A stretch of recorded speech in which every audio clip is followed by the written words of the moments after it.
there have been no rights in the country. People were deprived of any democracy. All the wealth was concentrated in too few hands. The overwhelming majority of the people lived in poverty. This triggered the emergence of popular movements which led the people in struggle. In Egypt, terror was attributed to the Islamic Brotherhood. And also I want to stress here that young people had no future. They saw nothing in this for them. They lived in fear. The ruling elites were totally disconnected from the regular people, from the masses. This triggered Islamic anger. There exists here the responsibility of the cultured elites who tried to give a stronger impetus for this armed struggle.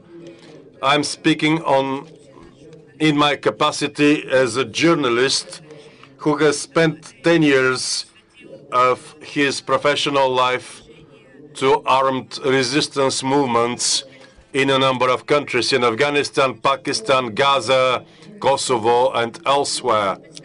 The Egyptian revolution has left in my mind as somebody knowledgeable about Islamic movements.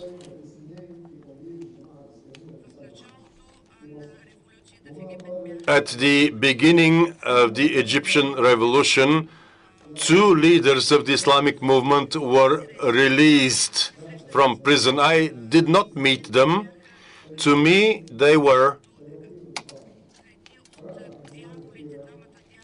the 2 devils of Al-Qaeda, if I hear correctly.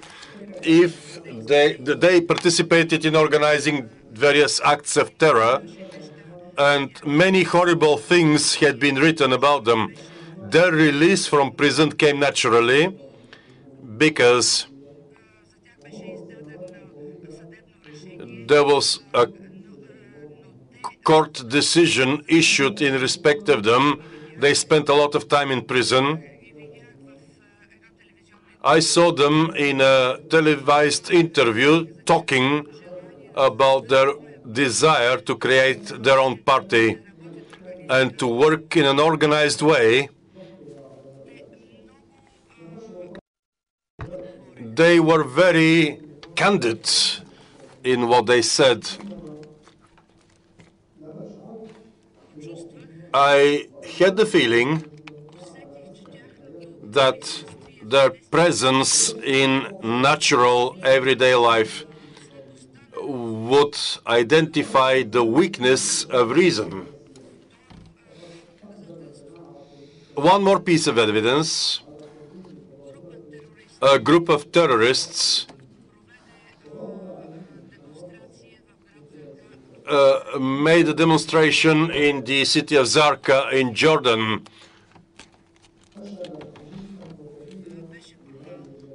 This demonstration failed.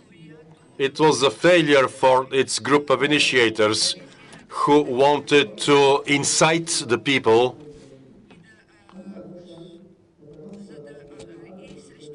and the government threw the security forces against them. This demonstration, in addition to the people, it had 200 participants. It took place in a small town, which is a hotbed of terrorism and reactionaries. This is the city which is the birthplace of Zarqawi. Zarqa and Zarqawi.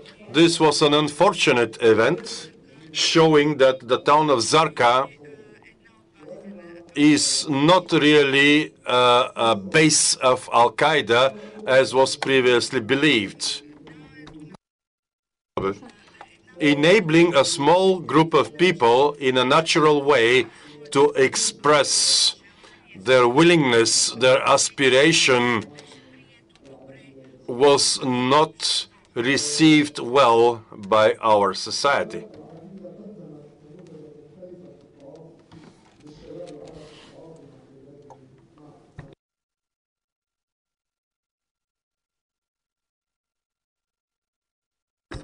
It became possible to have change without arms. And this became one of the symbols of change. In Syria, the demonstrators in the streets, unarmed, stood up in front of the police. In Yemen, they left their weapons behind at home. This makes it clear that a peaceful protest is much more potent and efficient than taking up arms against the state. From this presentation, which were part of endless debates in places like Brussels, where the question of whether to engage with Islamists or not to engage with Islamists, there were several committees, there were several reports on that, and the fear of Islamic takeover after with democracy, and the mistakes that were made, I think, in rejecting the Hamas elections, for example. All this is now coming back in the discussion about policy towards the region post-revolution. Now, we come to the two post-revolutionary areas, and we'll start with Mr. Annabi, please, Professor Annabi from Tunisia. شكرا سيد الرئيس. What would the Tunisians want from? شكرا. أود في البداية أن أتوجه بالشكر لوزارة الخارجية البلغارية على هذه الدعوة المماثلة تقريبا في تجري الآن. I would like to thank the Bulgarian ministry for this invitation. Of course, there are many demonstrations that happened. They were quite similar to what's going on right now. Of course, we can seek some similarities between the Tunisian and the Egyptian revolution and with the other revolutions in the Middle East. I rather wanted to talk about the future and the future of the Tunisian revolution in particular. I'm in a very difficult situation because it's really difficult to talk about the future while we are still experiencing the revolution, and especially in a moment when the political conditions and the political environment is really vague and really complicated. Of course, we have to also look at what's going on in Libya right now. After all, we're not in a position to talk about the future. Maybe the near future is closer, but still we are not in a position to discuss it clearly. We expect no outright and straightforward intervention or interference from Europe. On the one hand, we have the first stage on the 24th of July. We'll have the end of the first stage. We will have elections on the 24th of July for the National Assembly. This will be a constitutional assembly, which will have to work on the new constitution. The second stage will have to be finalized with the construction of a new legislative system and the writing of new laws. Maybe this will take a year. And gradually we will be able to build the democratic transition. Of course, this is just a vision. This is just an idea.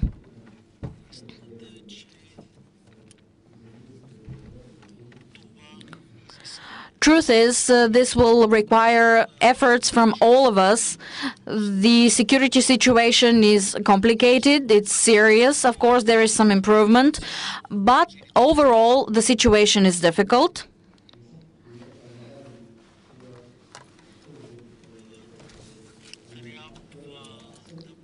We must put some more efforts forth. The other major problem is unemployment.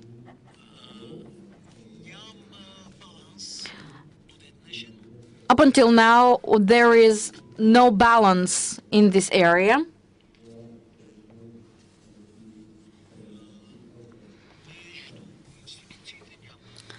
There is no cooperation between the institutions, no collaboration among them. All this will require a lot of hard work, and we believe that the work we will be doing will yield some positive results.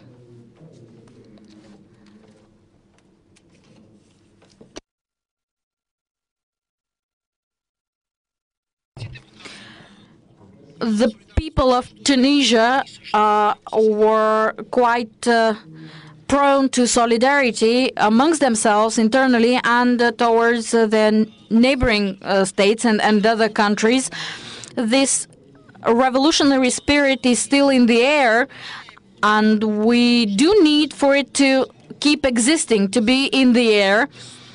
We need this revolutionary spirit in order to incentivize the reforms, in order to be the driving force behind these reforms.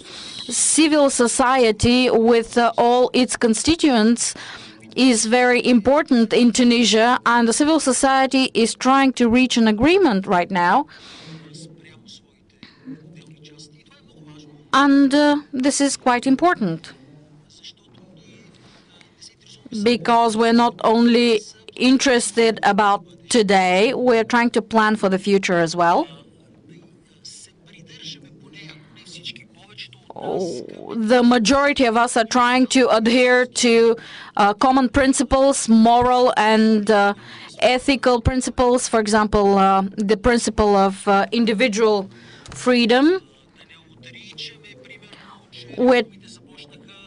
We should not deny the fact that reforms actually started only a month ago in Tunisia.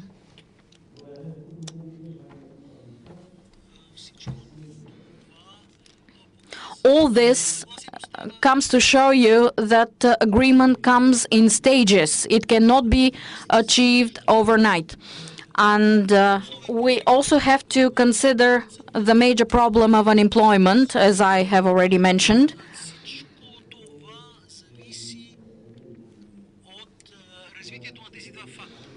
And all the rest of the developments would depend on those two factors. And the crucial thing is to reinstitute Tunisians' confidence in the state, in the future of the revolution.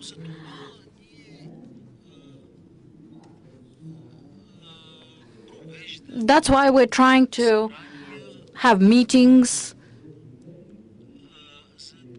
We're trying to create a favorable environment for the education and upbringing in the future of the future generations and of the young people of today, because this is a revolution of the youth. The youth are not very well represented as of yet, and the communication with the young people is not sufficient either.